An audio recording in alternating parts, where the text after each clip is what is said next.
Hello, my name is Michał Sadowski and I would like to welcome you on this session what is Azure SQL Hyperscale and when you can benefit from it. Just before we start, I would like to thank you for all of the sponsors, because without the sponsors it is not possible to organize any events, and especially huge big events like SQL Days. So thanks a lot for the support, long-term support, and let's move on to the session. A few words about me. My name is Michał Sadowski. I'm currently working as an Azure technical trainer at Microsoft. I'm based in Kraków in Poland. For the last few months, I've been Microsoft MVP from the data platform category. I have something like more than 12 years of experience in IT. My first certification was in 2005. I'm also leader of Data Community Kraków, and I'm Microsoft Certified Trainer Regional Lead.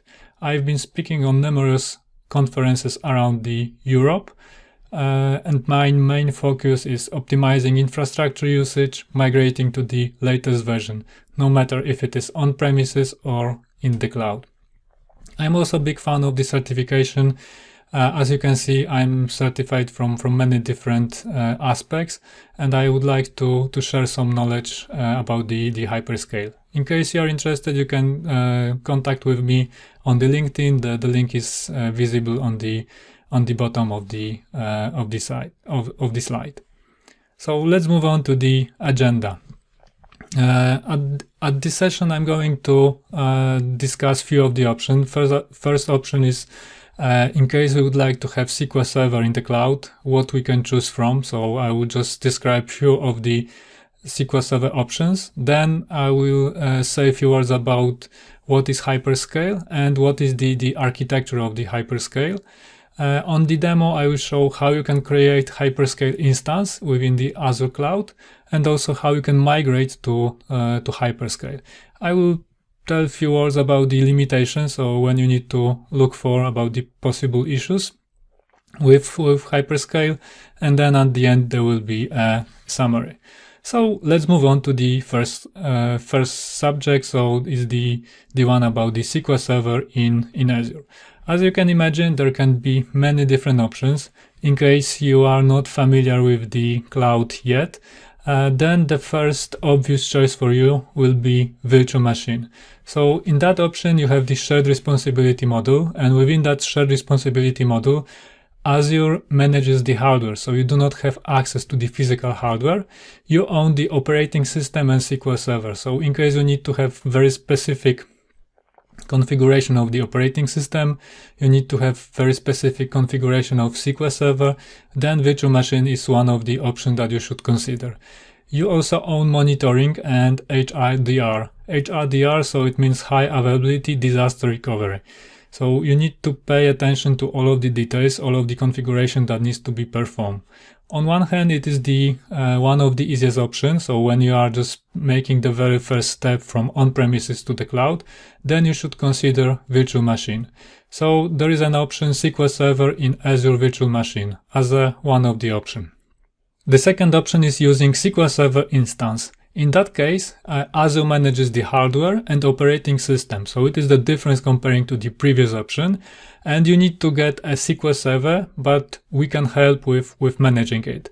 Also, the Azure SQL Server instance is then the best option when you need to have some of the feature compatibility, and the migration should be the easiest as possible. In that case, you can use one of the options that is called Azure SQL Database Managed Instance. So within instance, you do not have access to operating system. However, you have the full access to the instance.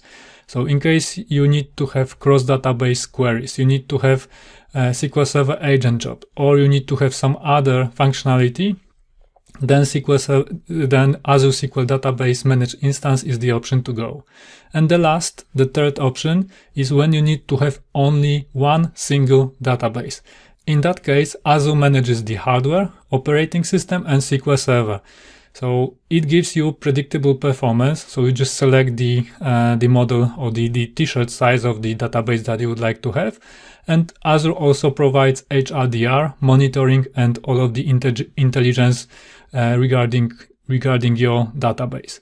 So for that, you have Azure SQL Database with many different options. First option is the single. Then there is Elastic Pool, there is Hyperscale, and Serverless. I will tell a few words about that on the next slide. So let's move on to the Azure SQL Database. So it was the third option that I shown on the previous slide, and within that we have following option. So we can have within Azure SQL Database we can have single database. So everything that is database scope. So you do not have requirements for accessing something that is outside of the database. Then you can select the single option. Then you have the predictable workload performance, and it is the best option for the apps that require resource guarantee at database level. Here you have two options. You have or even three options. You have the normal server infrastructure with the servers, and then you can have the options with the serverless. Within the serverless, then in case you are not using your database 24/7, then you can save some money on that. Also within this option, you have the hyperscale. So I will discuss what is hyperscale on the later slide.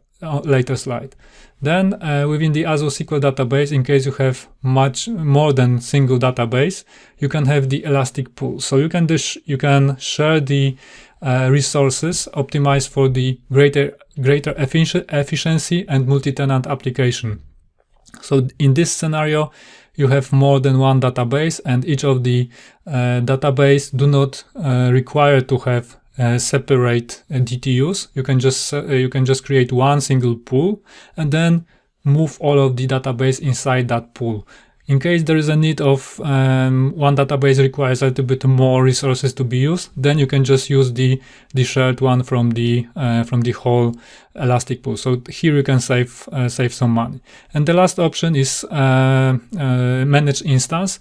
And the managed instance, it's the highest compatibility level. So just you need to remember about one fact, that in case you are considering using of virtual machines, then you have a lot of you need to manage a lot of features there, like backups, like HRDR, like monitoring.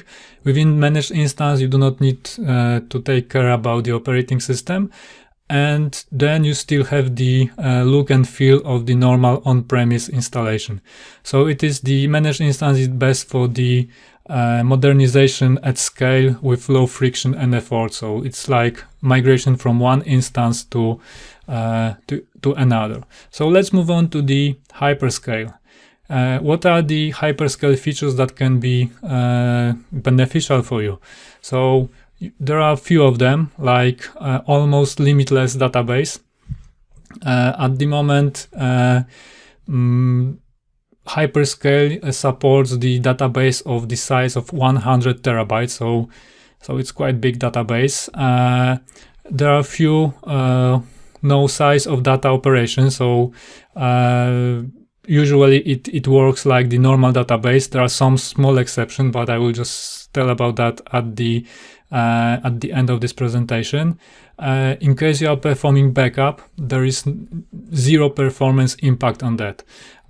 Also regarding the restores are extremely fast and constant time, and and regarding the compute, you have scale up, scale down that will happen within the minutes, and it's not hours for both storage and compute. So the scenario where you should consider using the hyperscale is that you have huge databases. I mean, huge is not like a few hundred gigabytes, it's like more dozens of terabytes. And then there are some requirements for the backups. In case you've been managing the VLDB, then maybe you have encountered some of the challenges. So what can be the challenges with the managing very large databases? Some of the operations can take a long time. I've been working with one of the clients that the database was quite big. It was the size of the 20 terabytes. So from that perspective, all of the operations, especially on the not designed well tables, can a significant amount of time, and all of the ongoing operations they were degrading the database performance. In case you have longer operation, the chance that there will be some kind of delocking or even deadlocking operation, the probability is quite high. And as always, the most challenging aspect of the VLDBs is the storage. So for example, moving the database from one server to the other, it was a really painful situation because you need to provide hundreds of gigabytes or even more. It was in the terms of the terabytes. So from that perspective, there are some issues, and the issues are related to the size of the data. So when you are working on the small system, the system of the size of few gigabytes, then you are not even aware of the challenges that can happen within the bigger database. One of the examples, just to perform the backup of the database that is in size of tens or even more of terabytes. It's not the case of seconds, minutes, it's the case of hours, even if not days. In some cases. So it is the things related to size of the data. The other thing is related to the scaling compute. When you are planning the whole infrastructure, usually the hardware is scaled for the capacity that is predicted for the next year or even longer. However, there can be some of the business situation when the data grows much faster, and then when you try to migrate from one box to the another box, to the larger box, then the logistics starts to be more and more challenging. And there is also some kind of the economics of sizings, because in case you are considered the typical on-premise scenario, then you are not sizing your database for the average workload. You are just sizing the hardware for the peak of the performance. So Black Friday, Cyber Monday, whatever you name it. And from that perspective, it can be extremely expensive. So to address those challenges, we can use Hyperscale feature within the Azure SQL Database. So what is the Azure SQL Database Hyperscale? It is a totally new architecture. So it is totally decoupled the part related to compute and to the storage. So it is different storage architecture. And due to the fact that it's different storage architecture, it gives you much better performance. So no matter what is the size of your data, the performance is still predictable at the same level. It's cloud native, so it is architected for the cloud. It is not aligned for the cloud. It's not designed for something else. So it is using all of the best features from the cloud. It's seamless compatibility, so it is fully compatible with Azure SQL Database. So you will see it in the portal, but it's just like different flavor of the Azure SQL Database. You just select the different t-shirt size, and then it works like normal Azure SQL Database. Also, it means that for the end user, it behaves exactly like a typical Azure SQL Database. Performance, so you can perform VLDB operations without all of the headaches related to VLDB, especially the performance like managing biggest tables, updating some of the set of the data within one of the biggest table, performing the backups, performing restore. So everything works like on these smaller databases. Also, it's virtually without limits. You can scale compute and storage. So there are some limits, of course, but in case you're reaching those limits, then the probability of reaching those limits is quite low. The whole architecture is designed in that way that it's seamlessly scaled for the not only from the compute size, but also from the storage perspective. And of course, it supports the large database. So here is the support for 100 terabyte databases. Regarding the high performance, usually for the databases, the latency is something that is extremely important. So you have two types of the databases. You have OLTP and OLAP workload, and here Hyperscale is one of the features that can be used for both. So you have both low latency and also high throughput for large databases. One of the biggest changes is that backups are snapshot based. So when you perform the backup, there is no impact on the query performance. I know that sounds a little bit strange, that there are some snapshot and we are not performing typical backup, but yeah, it is one of the things that really helps you with the normal maintenance task. And also when you are using the snapshot based backups, then restore works in similar way. So it's much faster, and why it is faster, I will just describe it within few seconds. So let's move on to the components. So as you can see with the Hyperscale, we have a few of the components. So three main components are: the first one is the compute. So you can see it on the top of the slide.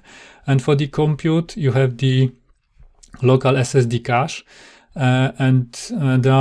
It depends of how many, how big the instance you have, and then you can have many data servers. For that, you have read and write operations. So, as with all of the Azure SQL Database features, you can write only to the one node. However, you can leverage the other nodes to have the read-only operation. So you need to remember that there is only one node for the writing, and there can be several nodes for the offloading your primary replica. For that, we have decoupled the compute with the page servers. So on one, when there are performed the operations on the database, like inserting the data, updating the data, or deleting the data, as within normal SQL Server database, all of the operations they need to be tracked within the transaction log. And here within the Hyperscale, we have a little bit different behavior. I mean different behavior that it is not transaction log as typically, it's the log service. So log service is decoupled from the compute. So you can see it on the right hand side. That is using local SSD cache just to speed up all of the operation. So you can see the first arrow that is coming from compute to log service.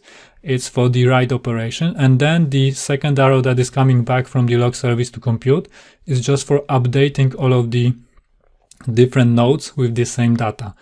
Then data is all of the transactions are being sent to the page server just to update those page servers, and then they are being migrated to the Azure storage. So compute is totally independent from the storage, and it is one of the advantage of the Hyperscale. Let's dig a little bit deeper into all of the specific components of the Hyperscale.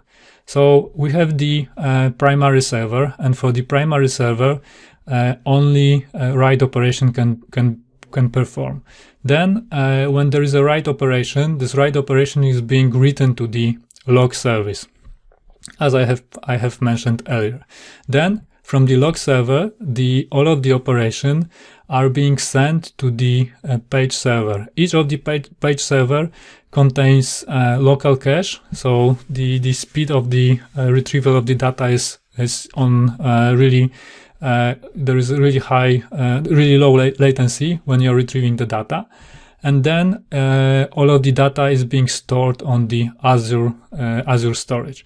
So as you can see, the log service, all of the log data is being sent to all of the page servers, and then is being stored on the Azure storage.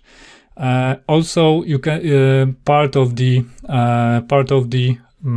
log service, or part of the transaction is being stored within the Azure storage on premium storage, very fast storage for storing the data. In case there are some queries from the end users, then the page server, they just deliver the data back to to fulfill the query requirements. You can have several secondary servers. So in case you need to offload the primary replica, then you can just create the additional replicas, and all of those additional replicas will consume the data from the log service. So it is distributed system with separate compute and storage. So you can see the compute on the upper part of the slide, and then you can see the storage on the bottom, and also you have the external log service, so called xlog. Each of the data file is equal to the page server. So here you can see in the middle you can see the page servers, and it behaves like the different data file. We have tiered storages, so there is a different redundancy on the first level. So on the top level the redundancy is below 1 millisecond. Then on the page server there is something like 1 to 2 milliseconds, and then on the bottom it's something like up to 10 milliseconds. So it really speeds up the whole queries that are performed on the operating system on the level of the hyperscale. Thanks to that design, you can scale it up on many different layers. So you can see at the very first one, on the very top level, you can scale up the compute. You can have more page servers, and then you can have also more storage. So it's very flexible option for the performing all of the operation within the database. Let's move on to the primary. For the primary, you can have the option of writing and reading the data. So within the primary, you have the buffer pool that contains all of the data, but also you have resilient buffer pool extension. So on the left-hand side, you have the buffer pool, and here you have the resilient buffer pool extension that is of the size of 128 gigabytes, and it is local SSD storage that provides fast access to all of the data required to fulfill the query. You can have the configurable vCores starting from 2 up to 80 vCores, so it can be really beefy machine. Memory and directly attached storage are proportional to the number of the vCores. So the more vCores you have, the more local SSD memory you have. Memory is dependent on the hardware generation, and we have something like that I have mentioned, resilient buffer pool extension. It's called non-covering due to the fact that you can have multiple data servers, and then all of them will have only the subset of buffer pool. And thanks to that, you can spread the load on the different nodes.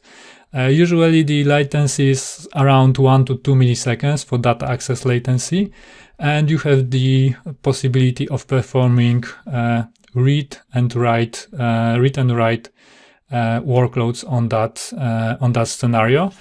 It is seamless end user interaction. So for the end user, they do not see anything that can change on the underneath hardware.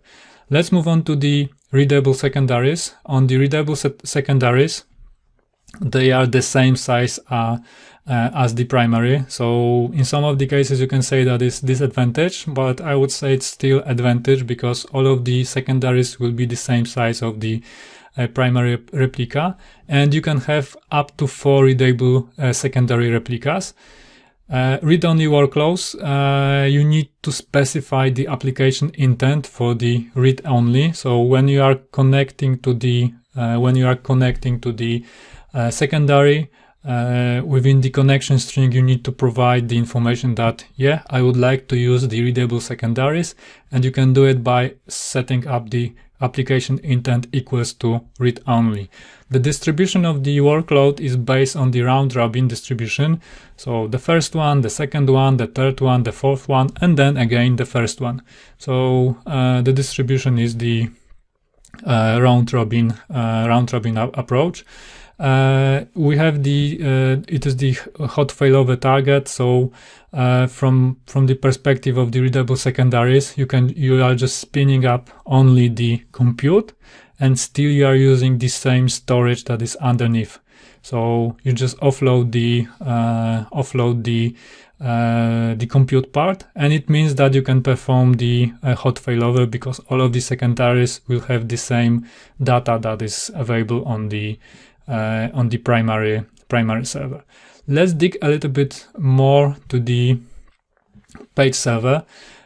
So each of the page server has something that is called the buffer pool and resilient buffer pool extension, and it has remote SSD. So it is 128 gigabytes per page server, and it's covering resilient buffer pool extension. So from that, in case something is missing from the server, then the data is being read from the Azure standard storage, as you can see on the bottom of the slide. Each page server has its own its data file on Azure standard storage, and thanks to that, it's totally independent. And we have also one key feature here. The key feature here is the possibility of offloading operation from compute. So in case you are performing checkpoints, when you are performing backups, all of those operations, they are not affecting the compute because they are not being performed on the compute level. They are being performed on the storage level. So it is one of the huge advantage of the hyperscale. And also there is built-in high availability for page servers and storage. So under the hood, it works in the way that in case one of the server or the storage there are some issues with the availability, then it's automatically being handled by the native Azure services. Also, the allocation are within 10 gigabytes increments. So first is 10 gigabytes, then 20, and so on and so forth. We have just discussed the page server, so let's move on to the log service. The log service is quite interesting and also very important. It's interesting due to the fact that it provides infinite log abstraction, and it contains of 3 different components. So there are the components of the xlog process. So here you have the staging area, and you have the local cache. You have the landing zone, and the last one is the long-term log storage. So when they are performed the operation, then they are going to the xlog, or maybe how the xlog process looks like. So xlog process performs the filtration of the log blocks to page servers and secondaries, and also broker the services pull request for log blocks. So from the perspective of the end user, it behaves like normal database. However, all of the requests are being performed by the xlog. Xlog process is also responsible for destaging to long-term storage. So everything that goes into the log service, then there are 2 operations. That first it needs to update all of the replicas, and then it needs to be sent to the standard storage. So it's called destaging operation.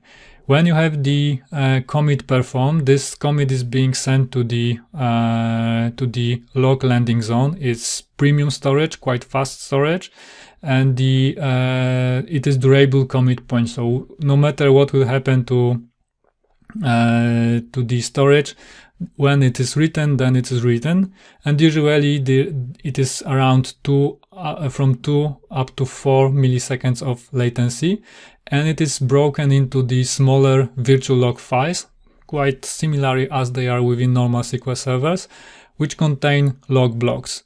There is also the operation of destage, so just moving it from the landing zone, so from this premium storage, into the long-term storage. And it is long-term storage is available for the main purpose of the long-term storage is for the availability and resiliency. So in case, for example, when you are performing the restore, then you are going to read from the Azure standard storage. So the landing zone is for all of the current operations, and also for the updating all of the replica.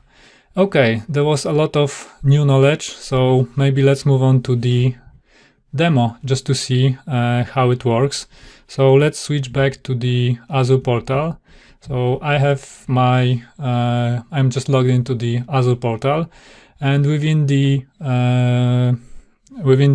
Azure portal, I will just go to the Azure services and then create a resource. So let's create the services, and then I will just select the SQL database. You can search for the SQL database. You can go for the databases on the left hand side, and then just select SQL database. So let's start with the SQL database. I'm just selecting my my subscription, so you are probably quite familiar with that. And then I just need to create the container where all of the resources will be kept.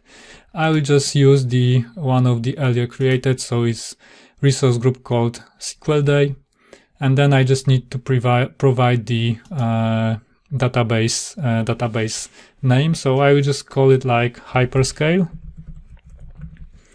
and also I just need to create the server. As you can see, I do not have any server. So server is something like instance, and then on the instance level, you just need to provide you need to create the databases. So on one server, there can be several databases. So I will just create new one. Really important part here is that the server name needs to be globally unique. So let's try to create SQL Hyperscale. Great. Oh, I just need to type it correctly. Unfortunately, the name is already taken. So let's use SQL Day Hyperscale. I hope it is not being used. No, perfect. Then I just need to provide the login name. In my case, it will be Michał. Of course, there are some limitations on that. So some of the like administrator and so on, it's not going to work. Then I'm providing my super secret password. Again, my secret password. In case both passwords are matching, then it's okay. And then select location. You have several locations. Also, from the perspective of the pricing, different location can have different pricing. So just pay attention to that. I'm just using the Amsterdam data center, so it's called West Europe, and I'm going to create the server there. Okay, we are not going to use the SQL Elastic Pool, and here I'm going to decide if I'm going to use Hyperscale or not. So within the compute and storage, I'm just selecting configure database, and within the database you have a few flavors of the SQL database. First one is the general purpose, and the general purpose is normal SQL database, and I'm interested in Hyperscale. Here, as a very first information that you can see, the warning here is that when you go to Hyperscale, there is no way back. So it is only one way. In case you are okay with that, you just need to select that. I understand that scaling from Hyperscale to another service tier is not possible. It means that it's not possible to be performed like automatically, like from Hyperscale to some other. You can do it, let's say, manually. So you can extract the schema, you can extract the data, and then you can just move it to the different tiers. So here you just select if it is Hyperscale or not. In case you select general purpose, you select business critical, it won't be Hyperscale. So only option is here to select the Hyperscale. When you select the Hyperscale, you have the option to select the hardware. At the moment, we have only generation 5 available, so there is a limit of 80 cores and 408 gigabytes of memory. So I will just select the generation 5, and here is the first rough estimation of how much it will cost. In my case, it is almost 630 euros, and you can see it is rated to the amount of the primary replica and also the secondary replica, because by default, when you are not selecting anything, then you will have the one secondary replica. When I move back to the 0, then you will see that the price will drop significantly. So the price is based on the amount of cores. So each core is 180, almost 190 euro monthly. And there is also additional storage costs. So it depends how much data you are going to use. Of course, you can scale it up. So you can just select like 4 or 10, and then automatically the estimated compute cost will be different. In case you are interested about the prices, you can just go to the Azure price calculator, and within the Azure price calculator, you can just type the name of the product, Azure SQL Database, and then within the Azure SQL Database, you will see all of the different regions. So each of the regions will have the different costs. So you need to select which one you are taking. So which service tier you are selecting. So in case you select Hyperscale, then you will see the price. And also with the pricing, there is interesting option that in case you know that you are going to use the Hyperscale for longer period, so it's not like pay as you go, but you commit to have 1 year subscription or even 3 year subscription, and then you will pay upfront. Then you see that you can save a lot of money on that. Also, in case you have software assurance, then with software assurance you can use hybrid benefits. So the license will drop also significantly. So you can just save like almost $500, almost $600 monthly on the license. So it is one thing to be considered. So in case you are going to use it, just check the Azure price calculator and check for the different regions, because the price in the specific region can be different. One of the best example is like we are considering at the moment East US, so it's one of the cheapest one. And then when you go, for example, to the Brazil South, you will see that it dropped. It's like almost two times higher. So it's 2600, and within East US, it's much cheaper. So it's like almost $1,000 more expensive. Okay, but let's go back to the Azure portal, and then within the Azure portal, let's go and create like 10 vCores, and also I do not have the SQL Server license already, so I'm just selecting no, but in case you have, then you can make advantage of it and just select the number of vCores, and maybe I do not need to have the replica at the moment. So let's go and configure it, and just click apply. And then I have configured the hyperscale. So from now it's configured like hyperscale. Let's move on to the second tab related to the networking. Here you can decide if you would like to have some additional like public or private endpoints. We are not going to configure it. We are just going to the additional settings. And like within all of the databases, you need to select the source of the database. If you are going to create the blank database, if you are going to create the backup, or you are using the sample. The sample, as you can imagine, it is the AdventureWorks LT database that will be created as a sample database. And one of the most important part related to the database is the database collation. So when you are creating database, you have the option of selecting the proper collation. So if it is the SQLite general collation with the case insensitive, access sensitive collation, it is the one that it is the default one. So I'm just going to select this collation. For the Azure Defender, you have the possibility of the vulnerability assessment. So Azure can scan if in case there are some possible vulnerabilities within your system, and advanced threat protection. I'm not interested at that at the moment, so let's leave not now, and let's move on to the tags. For the tags, you can just, in case you have the different billings, you can just set up, for example, the department or the type of the environment, like production, staging.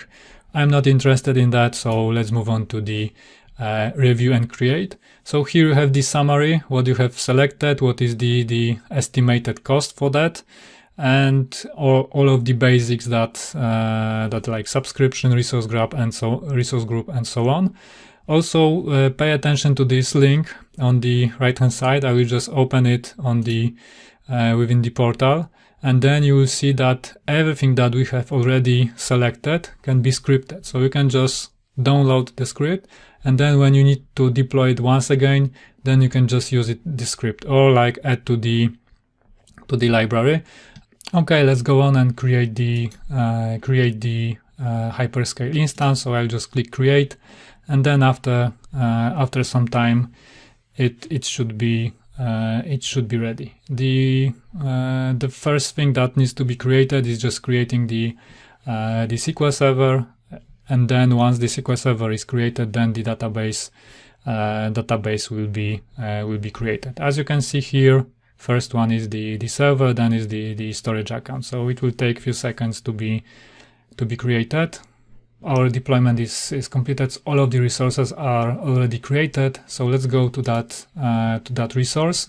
And as you can see, I'm on the hyperscale. So on the hyperscale, you have the server name, and then on that server you have the database.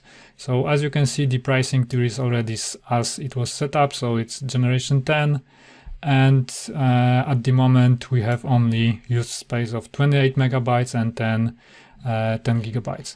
From the Azure portal, you have the option to perform the queries. So it's on the left hand side. You can just use the query editor, and then you can try to log on to your server. I will try to log on as me, as the user that I have created earlier.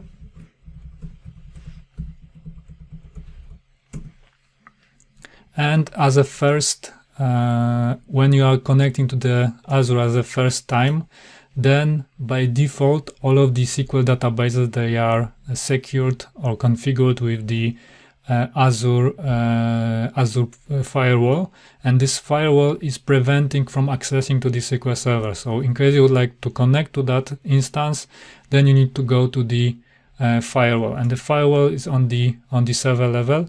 You have here the option to add IP client. When you add this IP client, it will be just translated into the my IP address, and then you can just save it. When you save it, then the rule will be added to the firewall rules, and then you can connect to the instance. So when I will try again, use the query editor, then when I will provide the correct password, you will have the possibility of performing the query. So for example, I can perform the select star from sales LT sales order detail table, and when I will just run the query, you should have all of the results on the lower pane of the screen. So as you can see, we just provided we just provisioned the hyperscale. The hyperscale is up and running, and we can just perform normal operation. In case you are using, for example, SQL Server Management Studio, you are using Azure Data Studio, you can easily connect to the hyperscale. So there are several options, and it behaves like normal SQL server. In case you are interested in scaling up, so for example, all of the current needs are not fulfilled, then you can go to the configure, and then within the configure, you can select the option of changing the size of the instance of the replica, so how many replicas do you would like to have, and also how many secondary replicas you need to have. I will just add the secondary replica and then apply the changes. After a few seconds, the replica will be updated, and starting from then you can just use the additional replica. As you remember from the slides, in case you would like to use the replica, then you need to provide the connection string, and for the connection string you just need to specify the application intent to read only. So you just need to copy that and then provide to the end user to use the specific SQL server. So as you can see, it behaves like the normal. Database. You have all of the options like data discovery and classification. You can perform dynamic data masking or the transparent data encryption. Let's wait for the loading the data discovery and classification. At the moment, it is not configured, but you can see the recommendation that classification can be applied. So you can just leverage the functionality of the Azure to check the classification. Interesting part here is the transparent data encryption. The transparent data encryption at the moment is encryption in progress because we just already created, but there is also possibility of using your own key to encrypt the data. Of course, all of the intelligence performance is available here. I do not have any data here because it is just created, but you can leverage those features available within the Azure. So let's move back to the presentation. And on the presentation, I would like to describe how the backup process looks like, because as I have mentioned earlier, the backup is a little bit different comparing to the normal situation. So within the normal SQL server, you have the data file, you have the transaction log file, and then when you perform the backup, then all of there is performed checkpoint, and then after the checkpoints, all of the data is being read from the data file and also the active part of the transaction log. Here within the Hyperscale, we have, for example, the situation with the page server. So each of the page server will have the different snapshot in different points of time. So as you can see, they are not synchronized. So the snapshot that is performed on the page server 1 is not at exactly the same time as on the page server 2. And at the first glance, you can see that it's quite challenging. So, okay, but how we can manage the consistency of the data? And here the important role starts to play the log service. So within the log service, you have this landing zone, and then you have the long-term storage. So all of the backups has no impact to the application because they are the snapshot based. So it's like taking the snapshot of the database. That's all. We are not reading all of the data. We are not affecting the application. When we select the point in time, so when the point in time is selected, then the operation of the restore is just to look for the last snapshot, so the snapshot before the point in time. So in our situation will be those 3 snapshot performed on this selected server, so server 1, server 2, and server 3. And then we just need to look for the oldest transaction. So we are using here accelerated database recovery, and we are looking for among all of the snapshot, we are looking for the oldest transaction. So it's like typical restore phases as they are within the normal database. Once we have this, we have the selected amount of data that needs to be processed. So between the snapshot and the hour point in time, there will be some of the transaction that needs to be redo on our instance. And for that, we are just looking it on the long-term storage.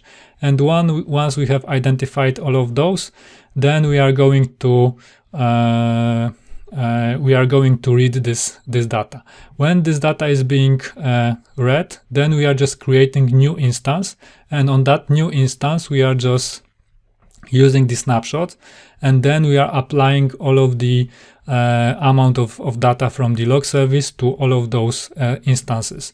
Of course, it is parallelized, so we are not using single page server and then in serial. So first one, then second one, then third one. The more servers we have, the workload is being spread among all of those servers. So in our case, the restore of few hundred gigabytes and few terabytes of the data, it's similar. So it doesn't depend on the size of the data that we are restoring, because everything is parallelized. We have constant time, and also we just fed all of the page servers from the long-term storage. We are just moving data to the from the storage standard storage. We are just moving data to the page servers, and then we are moving data from the long-term storage into the log landing zone. From that perspective, we have all of the data that is required. So this landing zone feeds the data on the page servers, and all of the page servers will have the data at exact point in time that was requested. So it performing the normal recovery operation, and then all of the information is being sent back from the other servers, and we have the replica or the primary compute in the exact point of time that is required. We are using accelerated database recovery, so one of the features that was started to be available within the SQL Server 2019. So in case you are interested about that, I really recommend to go to the Microsoft website. It gives you much faster recovery time comparing to the previous option. So it is one of the secret sauce of the hyperscale. Let's move on to the demo. This demo is recorded the restore of the one of the quite big database. So let's start with this recording. On the right hand side, you can see that allocated space like 54 terabytes is not empty database. It's a lot of data there. And then you just select the restore operation, and then you provide the name. What is the target server, what type of the pricing tier we are selecting, and then once it was clicked restore, then we are starting to measure the time. After almost 8 minutes, the database of size of 50 terabytes has been successfully restored. So as you can see, you cannot compare it with on-premises databases. When taking the backup of few gigabytes can take this amount of restore of that database can take similar time. So as you can see, it works like as it was expected. So within minutes you can restore the hundred of terabytes. Okay. Let's move on to another subject or another topic. The topic is related to the migration to the cloud with Azure SQL Database. So as we have seen, the hyperscale as we have seen, the Azure Hyperscale provides us the possibility of storing up to 100 terabytes of data per single database. Of course, when you are considering the moving to the cloud, one of the key part here is the SLA. So how you'll make sure that all of your data is available. And then when you have the additional replica, you can reach up to 4 nines of availability. You have built-in intelligence, the thing that was available on the left-hand side of the portal. So Azure will track all of the usage of the queries, and then it will ask you or it will give you the information about the possibilities of tuning your query. You can have the seamless and compatible integration with your SQL Server, with your environment. It depends which one you are going to take. And also the thing that I have mentioned, it was the hybrid benefit, that you can have huge savings. There is one more thing that I would like to mention. The thing is related to the migration of the data. So for the migration of the data, I'm just going back to the portal, and then I will create a new resource. Because what is the background of that? In case you have the database that is size of the terabytes, then probably you are not going to upload this database to the Azure. So you need to have some other option that can be performed. So here you can just use the import export job. So when I type import export, then and search on the marketplace, then you will see the following option, that you can use import export job. There are two options. First one is import export job, and the other one is Azure Data Box. So I'll show both of them. So the first one is the option of using your own hard drives. So you are just performing the backup of your resources that you would like to move to the Azure, and then you are just providing the job details. So what is the destination, what is the storage account, and then you just configure the shipping. So the basic idea behind that is that you are just creating the drives with you are configuring the drives with all of the data that needs to be shipped into the Azure, and then Azure will take care about that. In case you are in the situation that it's not enough for you, you can order something that is called Azure Data Box. So let's try to create it, and then I will show you what are the options. So let's use the SQL Day, and the country that I'm located in is Poland, and the destination I will use again Amsterdam. So it is West Europe. And then when I will apply, I will have the following options.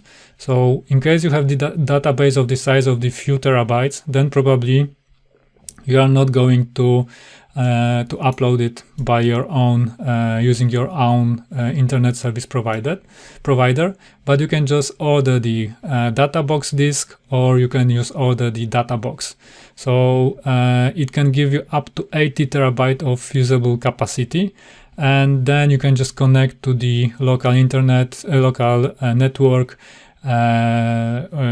with the, for example, 10 gigabytes Ethernet, and you can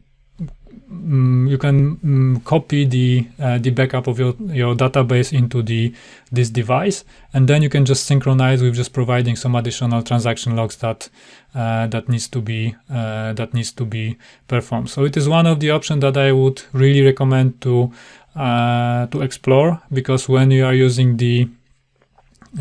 considering using the hyperscale, then probably you should use one of these feature. So it was about the migrating to cloud. Let's move on to the limitation. From my perspective, one of the most challenging part here is that there is no pause functionality. So in case you are not using 24/7, there is no possibility of pausing the hyperscale. All replicas needs to be at the same size. There is no automatic scale up, scale down. Okay, of course you can write your own scripts to do it, but there is nothing like out of the box. Migration to hyperscale is one-way operation. It's quite sad, but unfortunately it's like that. As I have mentioned earlier, there are some possibilities of bypassing that, so you can just script it, you can just use the different approach. Due to architecture of the hyperscale, there is missing geo replication configuration, so you cannot configure with the geo replication due to the fact that you are using the storage account that are located within the single location. The issue that I have observed is also that when you are using hyperscale, you cannot use all of the in-memory OLTP objects. So some of them are available, but not all of them. And in case you are considering using the Polybase, still Hyperscale is not supporting that. Some of the performance and scale best practices. So it's like normal SQL Server. So within the normal best SQL Server, common SQL Server best practices applies. There is maximum log generation rate. It's 100 megabytes per second. It doesn't irrespective of the compute size. So it may require sufficient compute on primary to generate 100 megabytes per second. There is some kind of the latency. It's like 60-90 seconds when you are scale up, scale down. And when you are scale up, you need to have your application prepared for that, because there can be transient lack of connectivity. So your application needs to handle that. There is TempDB that is proportional to the compute size. In case you are working on the bigger one of the biggest tables or large tables, consider using resumable indexes. Also consider using the max.hint for the index creation or rebuild when they are being performed offline. So the recommendation here is to use maximum max DOP of 16, and the secondary replicas are asynchronous.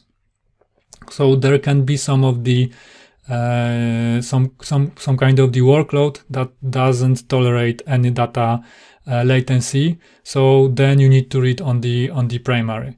So here there are some kind of the options that you need to consider. So let's go to the summary. The summary of the Hyperscale is that it's designed for the large SQL Server databases up to 100 terabytes. So it's I guess it's not so common on the market that you have such big databases. You get the performance and scalability at the same time. So no matter what type of the workload you are using, if you have OLTP or you have OLAP, or you have, like in most common situation, you have both. I mean, you have the hybrid. So you have the OLTP system that just evolve into the OLAP system. Then Hyperscale can be one of the options that you should consider. You have extremely fast backups and restore, and those restores are regardless of the database size. So it's quite uncommon situation that the backups and restores, they do not depend on the size of the database. As I mentioned earlier, it fits for the most business workloads. There is a rapid scale out, scale up with the small star that you need to take care about the reconnecting to the application. In case you are interested about a little bit more about the Hyperscale, I highly recommend to go to ak.ms/SQLDB_hyperscale. So that's all from my side. In the case of any question, if you are interested about the Hyperscale, just send me an email. I'm here to help you. So my email address is michał.sadowski@hotmail.com. Again, thank you for all of the partners. Without the partners, it won't be possible to build such great community event like SQL Day. So again, thanks a lot for your support, and thank you.